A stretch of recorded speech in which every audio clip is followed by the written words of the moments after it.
გამარჯობა. როგორ ხართ? აქვს ახალ განწყობა? ბევრად უკეთესად შეიძლება ყოფნა, მაგრამ დარწმუნებული ვარ ვიქნებით ყველა ერთად. დიდი მადლობა. ამას კარავში ჩავიდანთ. ჩვენს კარავში ჩავიდანთ. სიამოვნებით, მადლობა.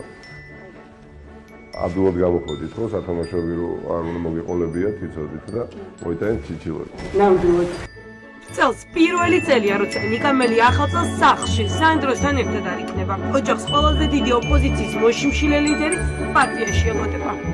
სავარაუდოდ სანდრო აქეთ გვეწვება და ბევრი ჩვენი მეგობარის შვილიც. ვიქნებით იქ, სადაც ვფიქრობ, სიმართლის მოპოვებისთვის ვიბრძვით. ხარისწერი მშვილდოსანი მელიასთვის ისეთი იყო, როგორიც არც ერთი. წლის დასაწყისში ხელბორგები დადეს. რამდენიმე თვე საკანში გამოკეტილმა გაატარა. მერე იყო ბევრი აქცია, არჩევნები, ისევ აქციები და წლის ბოლოს იმ პარტიის დამფუძნებელი დააკავეს, რომლის არჩეული თავმჯდომარეც არის. ამ პარტიის დამფუძნებელი ქვეყნის მესამე პრეზიდენტი არის ტყვეობაში და უნდა გაათავისუფლო. რა თქმა უნდა, ეს ბრძოლა არის რთული, თავგადასავალი არის მძიმე, თუმცა ისტორიული. აი მჯერა, რა არა, და მჯერა რომ ისტორიული თავგადასავალია, რომელშიც ჩვენ ახლა ვიმყოფებით და არ მინდა გავიდეს წლები, ბევრ რამეზე მქონდეს დაუკმაყოფილებლობის გრძნობა და არ ვიფიქრო, რომ მეტად უფრო აქტიური ყოფილიყავი შეიძლება უფრო ბევრი რამ გამეკეთებია სასიკეთო ბრძოლა არა უბრალოდ ყოველთვის ღირს, არამედ ბრძოლა ყოველთვის თავდება გამარჯვებით. ახალი წელი ბავშვივით უხარია, თუმცა წელს გამონაკლისია. საახალწლო განწყობა არ აქვს. თუ დავუჯერებთ კარგი ფეხბურთს. ახსოვს საგანგებოდ მამა ანზორმელია ღამის 12 საათის დადგომამდე ჭიქა წყლით როგორ უშვებდა გარეთ, რომ მეკლე ის ყოფილიყო. მე ვიყავი მეკლე, ან მე, ან მამა. და რამდენადაც მახსოვს, ყოველ შემთხვევაში ცუდი არ ვიყავი, შეიძლება კარგიც არ ეთქვის, მაგრამ ხუზინარი როგორ არ მიყვარს. მიყვარს ხუზინარი? მე ყველაფერი მიყვარს, რაც იჭმევა. მაგრამ შეიძლება ერთ დღეს შევჭამო, აი 8 ჩურჩხელა, 9 ჩურჩხელა. ბევრი ყოფილა შემთხვევა, როდესაც სანდროს გაუგვიძია და დაუწყია ძებნა მისი საყვარელი თბილეულისთვის და აღმოჩენია, რომ მე შემიჭამია თურმე და უტირია კიდევაც. ანუ ბავშვს უჭამ კამფეტებს, რამეთებსა მას ძინავს. კი, ესეც ისეთი ტრადიცია მაქვს ასეთი. წელს პირველი წელია, როცა საახალწლო რეპორტაჟისთვის გაგვიჭირდა პოლიტიკოსების საახალწლო სამზადისის გადაღება. არავინ ემზადება, არავის უხარია. პოლიტიკურმა ბობუქრობამ ყველაფერი შთანთქა. თამარ კორძაიამ კი უკვე იცის, რომ 2022 წელი განსაკუთრებული იქნება. მე ვხდები ბებია. ეს ისეთი სიახლეა, განსაკუთრებით მინდა, რომ ჩემი ძალს მიულოცო. ამიტომ განსაკუთრებულად მინდა, რომ აი საჩუქარი მას ისეთი რაღაც მოვიფიქრო, რაც ძალიან გაუხარდა. ახალი წლისთვის მზადება საახალწლო მისალოცების შეძენით შემოიფარგლება. საგანგებო დარჩევს ღია ბარათებს, რომელსაც მეგობრებს გაუგზავნის. ამ მისალოცებიდან რამდენიმეს კარვების ქალაქშიც მიიღებენ.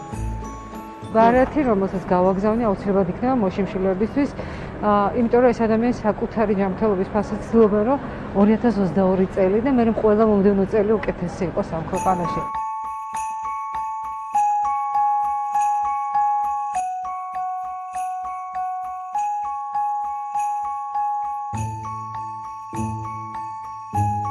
ღია ცისქვეშ, სიცივეში და შიმშილობის ფონზე ეს ადამიანები 2022 წელს იმედით დაელოდებიან. ეცდებიან 31-ში მაინც არ იფიქრონ იმ რეალობაზე, რომელშიც ახლა ცხოვრობენ. ეს ადგილი მათთვის ახლა დროებითი საცხოვრებელია. ამიტომ ყველა თავისებურად ცდილობს შეიქმნას განწყობა. გამარჯობა, მობრძანდით. როგორ ხართ? კარგად. ემზადებით ახალი წლისთვის? აქტიურად. რასაკეთებთ? აი რა სამზადის. რა საინტერესო ნაძვისხე გვაქვს? წყლის ბოთლებით აწყობილი ნაძვისხე საგანგებოდ ჩაის ფერითა და მიხეილ სააკაშვილის ფოტოებით გაწყობილი ამ კარავის ბინადრებისთვის იმედის მონტანია. ეს არის ბოთლები, რომლიდანაც წყალი სულ ჩვენ გამოვცალეთ. უკვე იციან, ვინ გაუხარდებათ ყველაზე მეტად მეკლედ. ეს მინდა ის. ეს აი ძალიან მაგარი კაცი მინდა. მიშასებოდი. აი ძალიან მაგრად მინდა. ვინ გინდა? მოზინა კარგი ხმა. არა, ეგ კი არა ნაჭამ ხალხსაც არ უშვებს კაროში. ისე ჯერაც თავის ბაბუეს. აი, შეიძლება წელს დავიჯერო რა. ძალიან მინდა რომ დავიჯერო ამ კაროში, ამ დასახლებაში, ვინც არის, ყველამ ერთი სურვილი დაწერა. ციპოთ ძალიან სითბო გამოდის. გამარჯობა. გამარჯობა. გამომშვიდობისა. უნდა გესწრათ შეიძლება. მოგზანდით. აჭარლების კარვის მეზობელი გიორგი ბოტკოველია. 4 შვილის მამა ახლა ყველაზე მეტად იმას განიცდის, რომ 31 დეკემბერს 12 საათზე შვილებთან ერთად არ იქნება. თუმცა იცის, რომ კარგი ფეხი აქვს, ამიტომ სტუმრად ყველგან უნდა შევიდეს. მე ვაპირებ, რომ აი რეგიონების კავლებში ვიყო პირველ რიგში მეკლე, მაგრამ სამწუხაროდ კანფეტები არ მექნება ხელში. ჩაის შემეძლია ჩაის, ერთჯერადი ჩაით და წყლის ბოთლებით შევიდე. თბილისის მერი კახა კალაძე ალბათ ვერაზროს წარმოიდგენდა, რომ ადამიანი, რომელიც ყველაზე ხშირად განათებებში გადახდილი მილიონების გამო აკრიტიკებს თურმე საახალწლო განწყობას, კარავშიც კი ფერადი ნატურებით იქმნის. ძალიან ხშირად უთვლით კახა კალაძეს საახალწლო განათებებში მილიონი არ და მილიონი არ და არ ვიცი საჩუქრად მოგვიტანის მნახველები ორი მოდიან გულშემატკივრების და არ ვიცი აი შეიძლება 20 ლარი არ ვიცი გაჩუქეს და ხო იცი ნაჩუქარ ცხეს კბილი არ გაესინჯება და ალბათ არც ფასი არ გაესინჯება მაგრამ ნუ ძველი არ არის რა უშუალოდ მილიონი ნამდვილად არ დამжда და იტალიიდანაც არ ამგონია რომ იყოს სიყვარული დავლივით რა მალეთნება მენანება მოშიმშილე პოლიტიკოსების კარავში 12 საათზე ირაკლი ნადირაძე იმღერებს. ქალაქური სიმღერების ცნობილ შემსრულებელ პოლიტიკოსზე ახლა ყველა კარავში დიდი მოთხოვნა. მის რეპერტუარში ძირითადად მელანქოლიური ნოტები ჭარბობს, თუმცა განწყობაც ხომ ასეთია. სვიათოვლის ფანტელი მოდი სანავინ მემოვა შენზე ფიქრებს განდევნის